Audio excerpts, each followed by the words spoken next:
esperando llegar a las elecciones del 26 de octubre. Frank, ¿cómo estás? Buen viernes. Robert, buen viernes para todos. Sí, la verdad que ayer a modo de chiste hacíamos una cuenta regresiva de cuántas ruedas quedan para llegar al 26 al 26 de octubre. Creo que es la prioridad absoluta en este momento. Y bueno, tratando el gobierno, ¿no? Tratando de calmar un poco eh, las aguas para poder llegar con la mejor imagen posible y ganar, ¿no? Necesitan ganar o sumar eh, bastante buena cantidad de votos.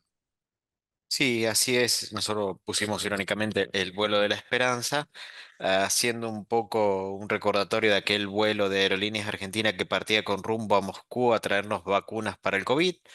Eh, Parece que hoy parte hacia Estados Unidos buena parte del equipo económico, ¿sí?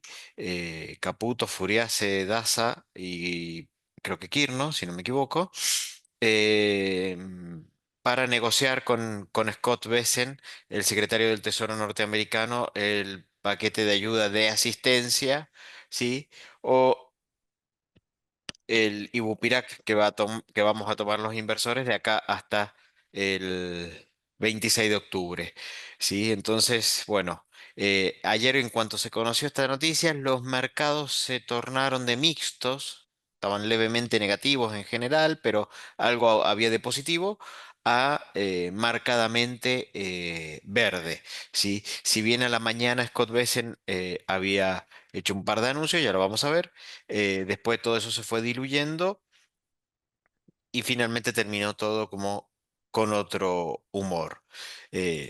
Entonces, bueno, un poco lo que decíamos. Esta novedad que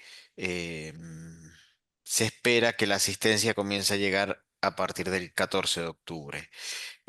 Analizamos en el break de hoy, en este break nos pusimos un poco más puntuales con el tema de activos para invertir, así que analizamos inversiones tanto locales como internacionales, lo que es deuda ser, lo que es Merval y lo que son algunos activos internacionales, algunos de los cuales tienen bastante que ver con Argentina, pero así, un par de activos como para poder invertir. Iba a decir apostar, pero Fran, no deberíamos usar este tipo de palabras. Jamás, Bueno, jamás. no, jamás. Bueno, acá vemos muy bien en el cuadro eh,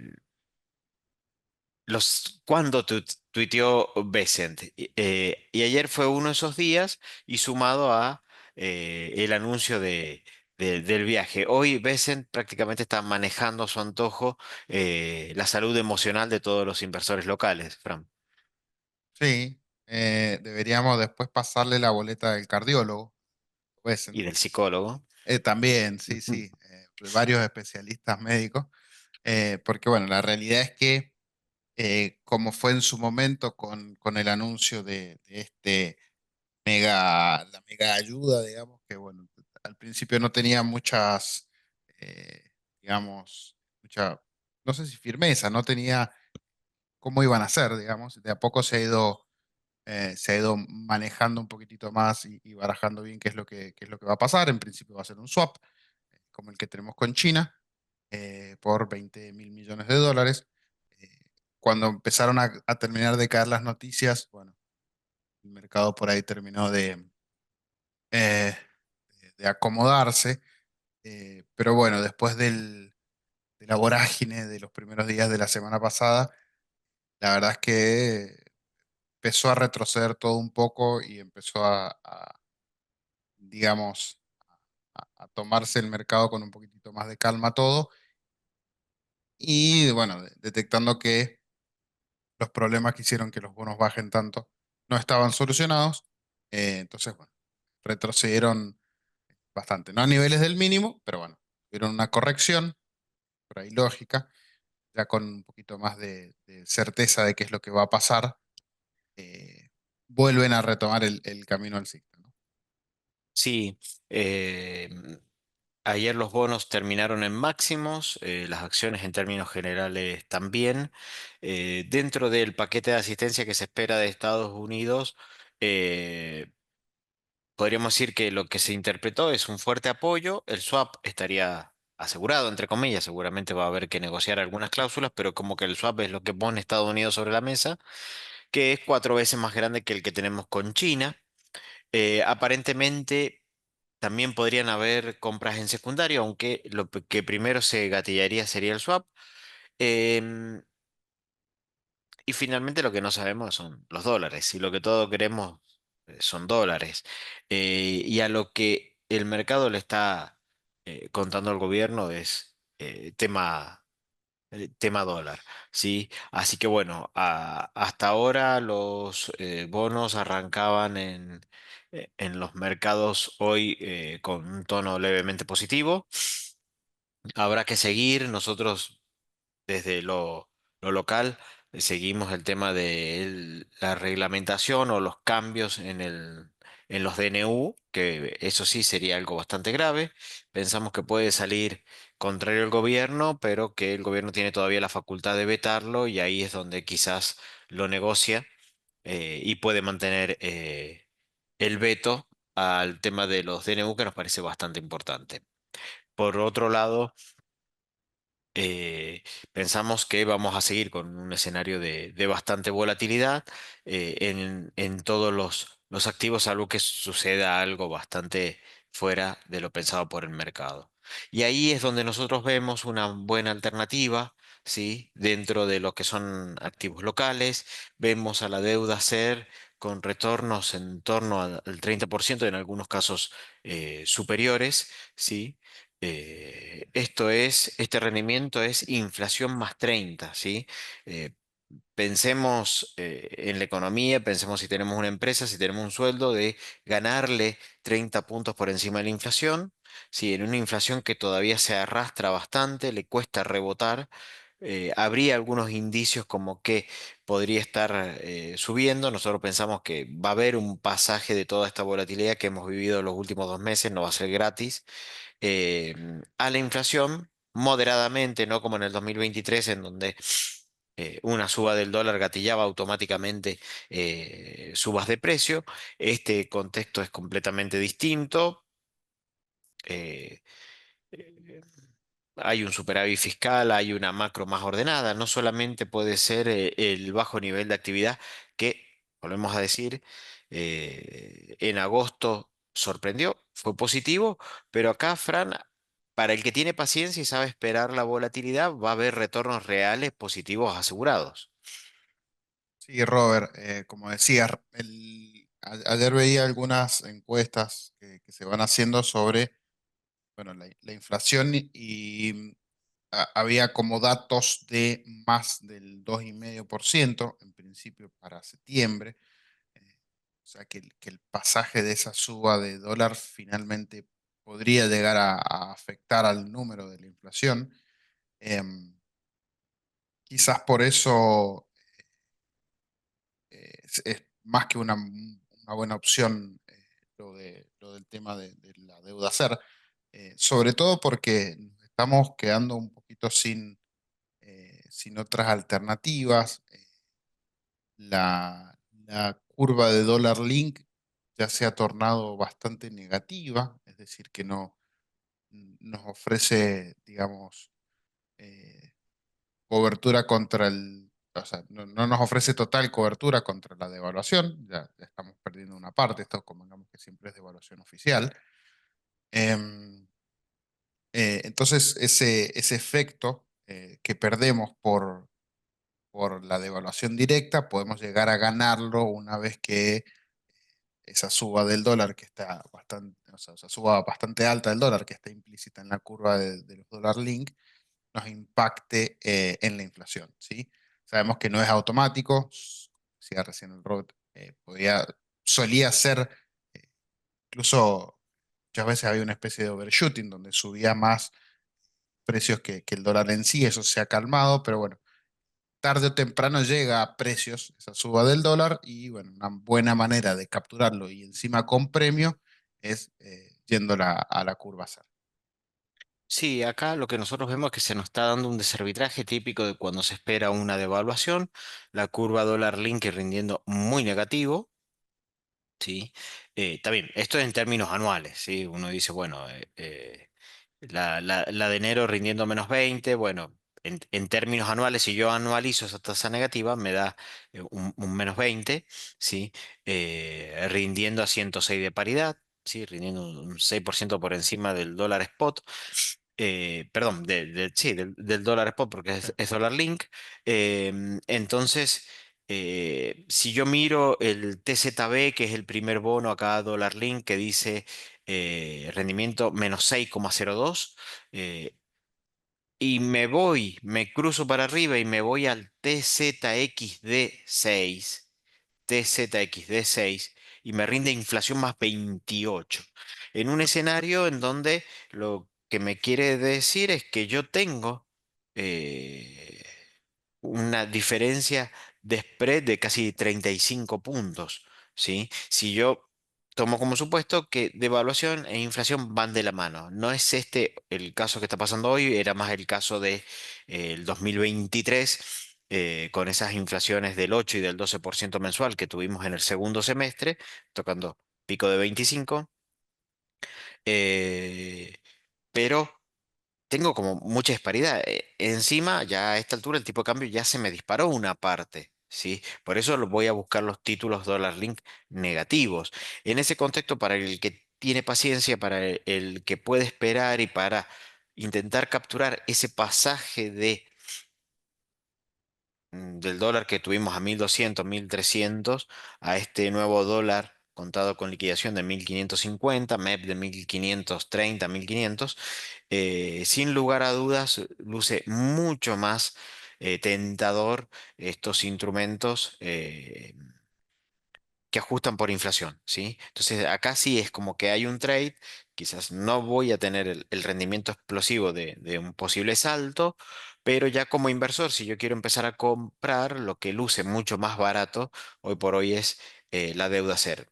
Quizás también se puede arbitrar con bonos a tasa Tamar, que también nos gustan, pero un poco como para decir, bueno, pero quiero asegurar una renta positiva por sobre la inflación, ¿sí? Entonces ahí es donde vemos, ni hablar, eh, quizás un bono al 2027-28, ¿sí? Que se consiguen, puedo asegurarme por más años esta rentabilidad por encima de la inflación, ¿no? Si uno piensa en deuda en dólares y dice la inflación norteamericana viaja al 3, yo obtengo el 5 al 7, estamos solamente en 2 puntos medido en términos de dólar. Acá medido en términos de inflación estoy en 20 puntos, ¿sí? Y hasta eventualmente, si llega a haber un proceso inflacionario en Estados Unidos o a nivel global, eso se va a trasladar, vamos a importar inflación y también nos podría dar cierta cobertura. Es al margen, pero no es para desestimar.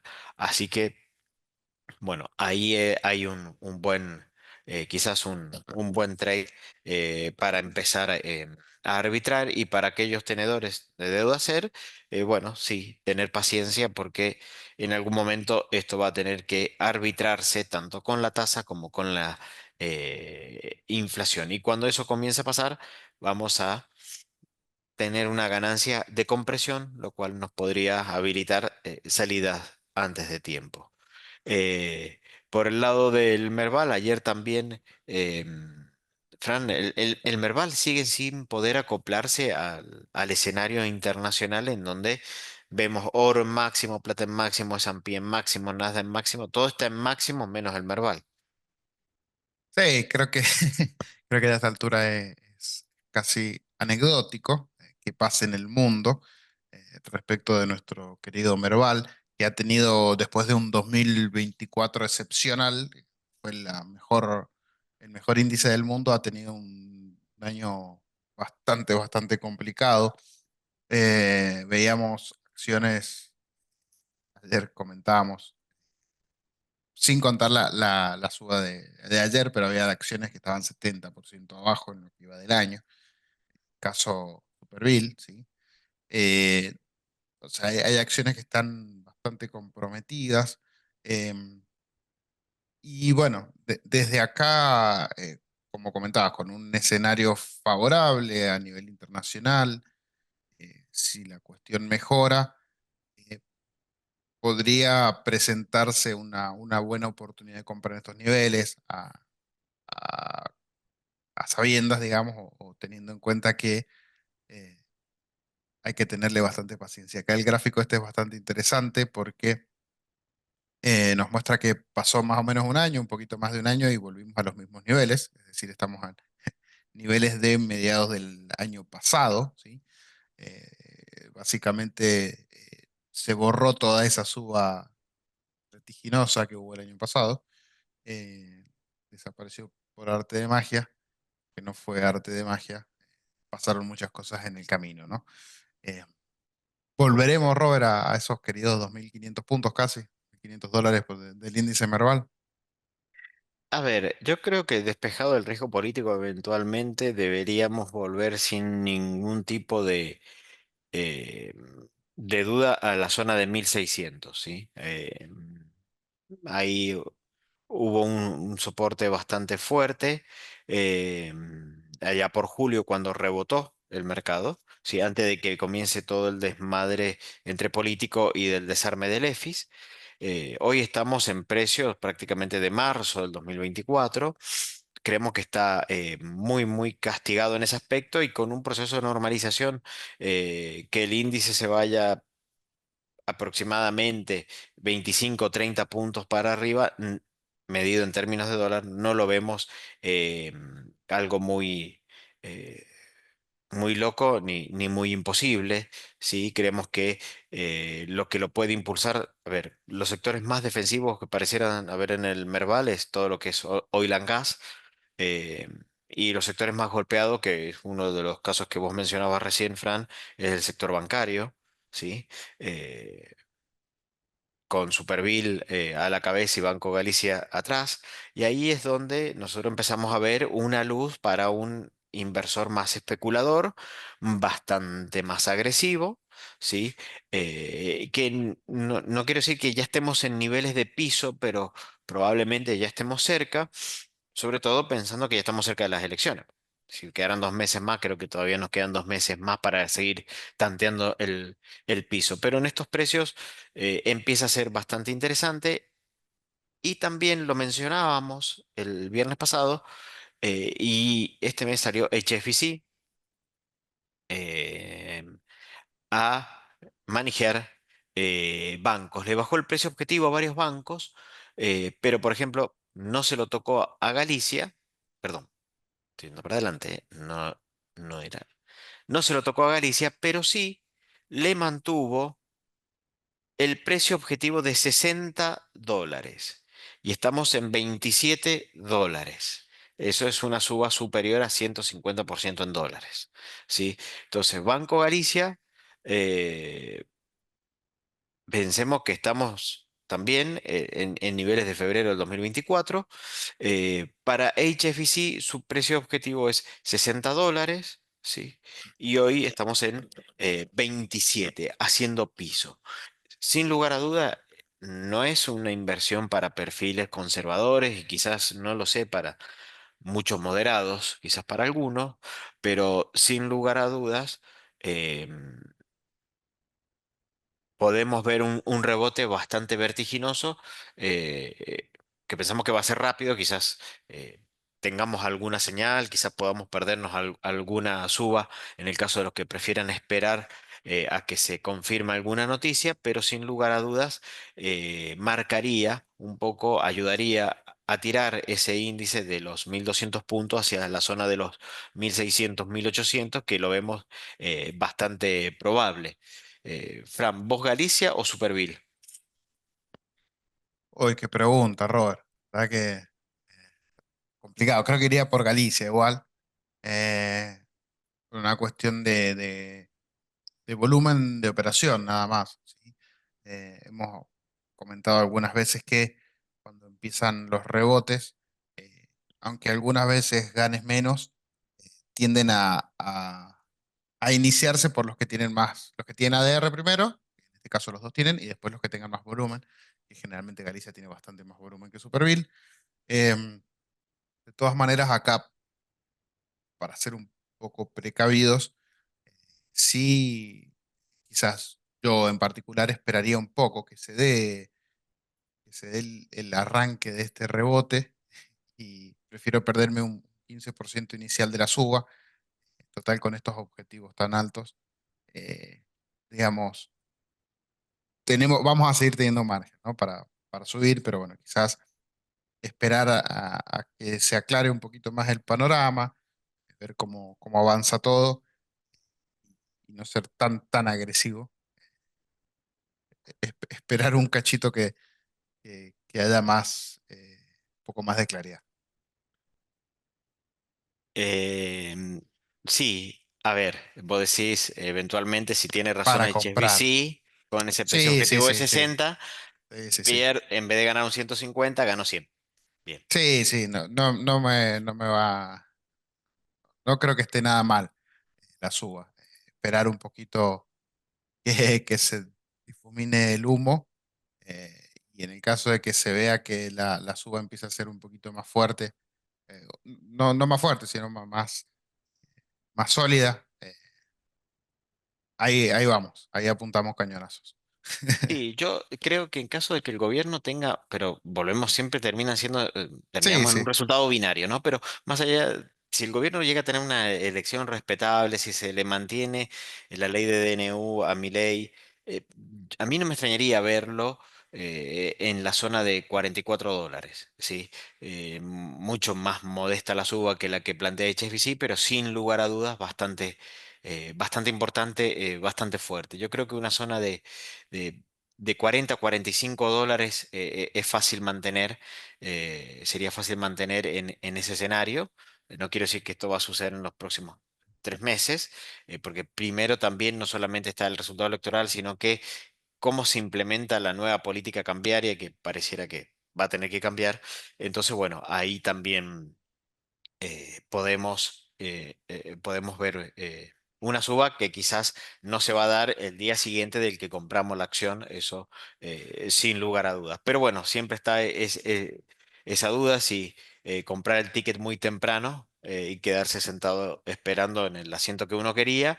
O comprarlo más barato sobre el final y llegar sobre la hora y bueno, acomodarse un poco en donde hay lugar. Pero sin lugar a dudas, empezamos a ver, a analizar lógicamente también por la cercanía de las elecciones.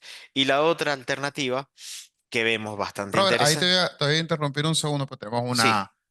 una, no sé si consulta o un aviso que está interesante con respecto a los bancos antes de pasar a YPF, que es el tema de los resultados, o sea, de los balances trimestrales. Acá Gustavo nos comenta eso, que hay que tener cuidado. Por ahí están tan golpeados, si vemos los Ujú. números actuales, eh, digamos, de Fundamental, no son malos, o sea, son bastante buenos para ingresar a comprar. Entonces creo que más que nada en este momento en particular ha estado más golpeado por factores externos, digamos, que por los propios resultados del banco. Al menos eso entendemos en general. Entonces quizás la compra ahora sea más macro, digamos, macro del país, micro de cada banco. Después, si nos queremos poner finos y ver números justamente más finos de cada banco, bueno, ahí se puede ver, digamos que, el- que ahora el indicador no va a ser tanto el resultado en sí, más allá de que pueda afectar, obviamente, eh, pero más que nada la situación en general del país. ¿Sí? Entonces, Sí, por ahí yo ahí, apuntamos más a eso que a cada banco. sí, yo ahí coincido con Gustavo que los resultados de los bancos van a ser bastante malos, es lo que pensamos, creo que es lo que piensa el mercado. Pero creo que la acción está sobrecastigada. Y está sobrecastigada, como vos decís, Fran, por cuestiones de Argentina, no tanto del banco, ¿sí? Entonces, para mí una zona en función a los nuevos resultados del banco puede ser esta zona de $40, ¿sí? Creo que lo que está por debajo de $40 ya es castigo de riesgo país, ¿sí? No, no de fundamental de banco, ¿sí? Entonces, por eso ahí quizá ponemos una pausa. ¿Sí? Y decimos, bueno, quizás los bancos deberían volver a ese view de malos resultados, ¿sí? y no el view de prácticamente una imposibilidad del gobierno de reestructurar la deuda con un riesgo país que se va a 1.500 puntos. ¿Sí? También un poco mezclamos eso. Hoy tenemos mucho más en cartera oil and gas que bancos. O sea, la realidad es que todavía no estamos entrando en bancos. A nivel de carteras de cliente, a nivel de recomendación, creo que debe ser la primera vez en meses que recomendamos bancos. Quizás por este sobrecastigo al que está sometido todo el Merval. Y ahí vemos, y esta última la vamos a pasar también junto con la otra placa YPF. YPF también pensamos que está sobrecastigada. Hay factores locales, hay factores internacionales y creemos que acá puede haber también un rebote interesante. Acá hay una- un soporte bastante fuerte en la acción. Esto es YPF medido en dólares.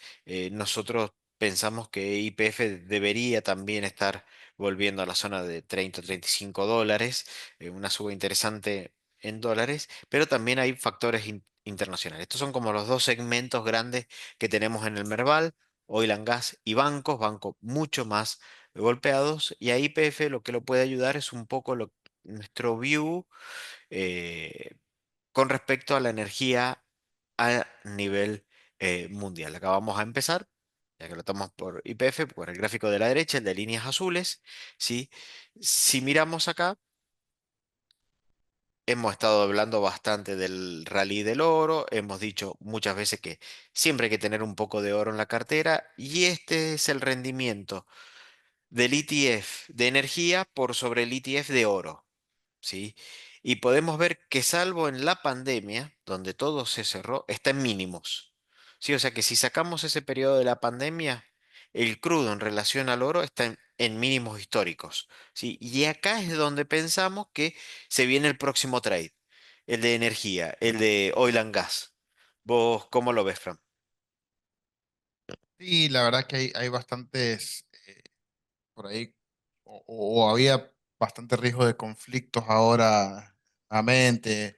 Aparentemente Rusia ya empezó a calmar las aguas, pero eh, no termina de saberse qué va a terminar pasando con todo eso. Y mientras tanto, el petróleo sufrió bastante. No, obviamente también nos afecta a nosotros por otro lado, pero digamos que no tuvo de sus mejores performance.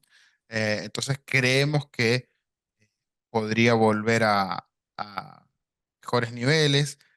También, bueno, creo que la semana pasada tocamos un punto en particular de que está afectando bastante la producción en Estados Unidos. Entonces eso también podría ser un driver para que el precio suba, ¿sí? Porque está siendo poco rentable en muchas para muchas empresas americanas extraer, ¿sí? Siendo complicado. Entonces, bueno, puede hacer un driver extra eh, que ayuda a subir el precio. Y bueno, también eh, la, digamos, entre comillas, debilidad del dólar que puede hacer que en dólares el precio siga subiendo, ¿sí? Eso es otro de los factores. Lo hemos hablado muchísimas veces, el índice del dólar. De qué busca el gobierno de Trump que esté más abajo de los niveles actuales. Sí, ahí lo que también estuvo afectando, porque algo había querido remontar el crudo, acá lo estamos viendo en relación al oro, ¿no? Pero algo había querido remontar un poco el crudo la semana pasada y salió la OPEP Plus, la Organización de Países Productores de Petróleo ampliada, a decir que estaban pensando en aumentar la producción y eso hizo caer otra vez los precios. Ahí hay una guerra muy grande con el shale, sobre todo con el shale norteamericano en Permian, en donde un reporte de de productores de petróleo decía que la política errática de Estados Unidos con aranceles y todo eso está afectando mucho la producción de, de petróleo en Estados Unidos, un poco lo que decía recién Fran. Nosotros pensamos que acá en algún momento tiene que haber un acomodamiento, ¿sí? Es ahí donde quizás es un trade más a mediano plazo. Acá lo estamos viendo básicamente contra el XLE, es un ETF que de empresas petroleras, ¿sí?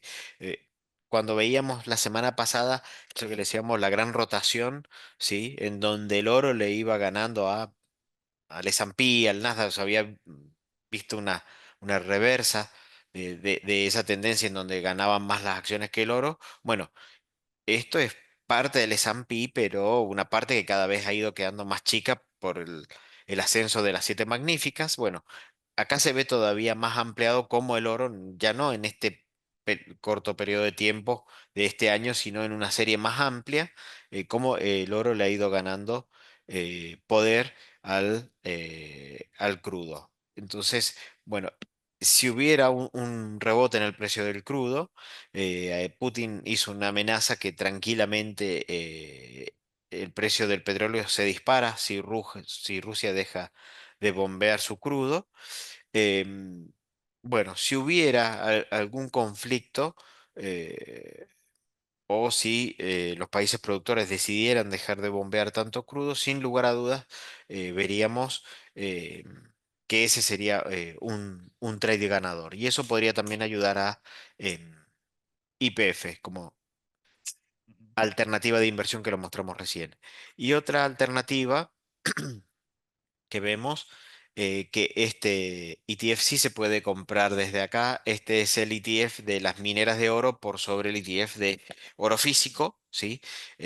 Bueno, las mineras de oro venían traqueando bastante mal el precio del oro físico, ¿sí? El oro físico venía subiendo mucho más hasta que tocaron un mínimo y comenzaron a rebotar. Así lo que esperamos es que las mineras, ¿sí? De oro comiencen a quizás tener una mejor performance que el oro mismo, del cual no estamos dando recomendación de salida en principio, pero sí empezamos a ver qué trades pueden venir detrás de la suba del oro, ¿sí? ¿Qué trade pueden venir más atrasados? Y uno pareciera ser este. Nos gusta este ETF. eh, a ver, nos gustan varias empresas mineras. Hay ciertos rumores con Barrick, con Newmont. Barrick se demoró muchísimo en acelerar, pero comenzó a acelerar. Si vemos las mineras de oro este año, han sido una de las grandes ganadoras. Pero por ahí lo que nos gustan de los ETF, porque lo mencionábamos el break pasado, por ejemplo, Freeport tuvo una caída del 14% diario por un incidente que tuvo en una de sus minas más importantes de cobre. Bueno, entonces el ETF lo que nos va a permitir es diluir el riesgo de una sola acción. ¿Sí? Y no estar tampoco teniendo una cartera de 5 o 6 acciones cuando el ETF ya se encargó de eso. Entonces esta es otra alternativa interesante para invertir, intentando seguir qué es lo que puede venir detrás de la suba del oro, ¿sí? Pensemos que el oro como que subió bastante y ahí a partir de ahí las mineras empezaron a responder con altibajos y bueno, estamos en una zona ahí un poco clave que podría gatillar mayores subidas para las mineras de oro. Y siguiendo, y ya para finalizar, Fran, eh, 3 CDRs a buenos precios, dos bastante relacionados eh, con Argentina, como son Meli y Vista, y Meta que un poco se desacopló, pero sigue manteniendo buenos ratios. Está bien que ahora en octubre informan resultados. Sí, podemos ver quizás la más contundente en este gráfico es justamente la que está ahí haciéndole el zoom. Robert, Meli tuvo un par de ruedas bastante complicadas, ¿sí? Principalmente por lo que decía abajo, que ha ingresado o está ingresando fuerte Amazon en Brasil. Es un mercado que Meli, por supuesto, es completamente líder y su mayor fuente de ingresos. Y acá lo hablábamos ayer, la realidad es que a estos precios somos netamente compradores de Meli. Creo que eh, no, no se justifica, al menos por ahora, que la baja, más allá de las amenazas, digamos, que pueda presentar la competencia nueva. Sabemos que Mercado Libre compite muy bien con Amazon en México, es decir, no tiene mayores inconvenientes en una economía mexicana donde suelen ser muy fuertes las empresas americanas. Entonces, creemos que si puede, digamos, si puede vivir y más que vivir, puede, efectivamente le va muy bien. Eh, Creemos que en Brasil no debería haber una excepción. En Brasil también tiene bastante desarrollada toda su logística y demás, eh, incluso muchísimo más que en Argentina. Entendemos que debería ser, debería seguir leyendo muy bien. Entonces, por ahí una linda oportunidad, también de paso para un poco, si bien también tiene incidencia, salir un poco de riesgo de país nuestro, ¿sí? Riesgo argentino. Algo Sí, similar pasa con Vista, ¿no, Robert? Que algo similar pasa con Vista. Una sola cosa de Meli. sí, Yo no creo en las brujas, pero las hay. Acá pareciera que bajó para cerrar este gap que se le sí, hizo sí, sí, ahí. gigantesco. Cuestiones del análisis técnico, pero bueno, Sí, sí. a veces se da. O se da siempre, no sé, no tengo la estadística, pero bueno. eh, para tenerlo en cuenta y ayer ya también comenzó a rebotar. Vista, otra gran empresa que nos gusta mucho con sólidos fundamentos de crecimiento, con un EBITDA bastante interesante, quizás más hacia, con problemas un poco más de caja, entre comillas. Este último año porque salió a comprar varias zonas petroleras, entonces eso sin lugar a dudas, cuando hay mucho CAPEX, el flujo de caja, el flujo libre de caja, que a veces marca bastante el precio de las acciones, se rompe un poco, pero creemos que entre el panorama internacional de un crudo quizás un poco más revalorizado, menor riesgo país local y pasando el ruido de, eh, de las elecciones, creemos que tiene sólidos fundamentos para volver a tener un rally interesante y empezar a priciar por encima de los $40 el CDR. Así que, bueno, acá en zona de $33, lo cual implica una suba no menor al 15-20% en dólares, así que lo vemos bien, obviamente. Siempre decimos, la acción no está esperando que nosotros la compremos para comenzar a subir o para que deje de caer, así que siempre esto es una cuestión que a veces es más importante la paciencia que el momento de entrada. Así que con lo cual acá también vemos una posibilidad. Y para finalizar, y no extendernos tanto en el tiempo, Meta. Meta es una acción que su ganancia por acción viene muy firme, viene muy sólida, ha quedado desarbitrado ahí el precio después de varios días de toma de ganancia sobre finales de octubre. Más, no recuerdo si es justo el 27 de octubre, reporta resultados. Es una empresa que a mí los productos no me gustan, pero sí es una empresa que es muy sólida, con muy fuerte crecimiento. Si no me equivoco, es la top 3 de la de mayor capitalización bursátil, con lo cual pensamos que también esta acción para quienes tienen acciones y no son tan agresivos, pero sí tienen, le gusta el segmento tecnológico y de las siete grandes, bueno, creemos que esta es una de las que está más en precio para ingresar. Cada tanto Meta va dando un poco estas señales, así que bueno, pensamos que acá ha encontrado un buen piso. También, otra vez lo mismo, Fran, yo no creo en las brujas, pero las hay, cerrando este gap. Que se Ujú. provocó en agosto, a principios de agosto, finales de Sí. julio. En ese caso había sido un balance excepcional.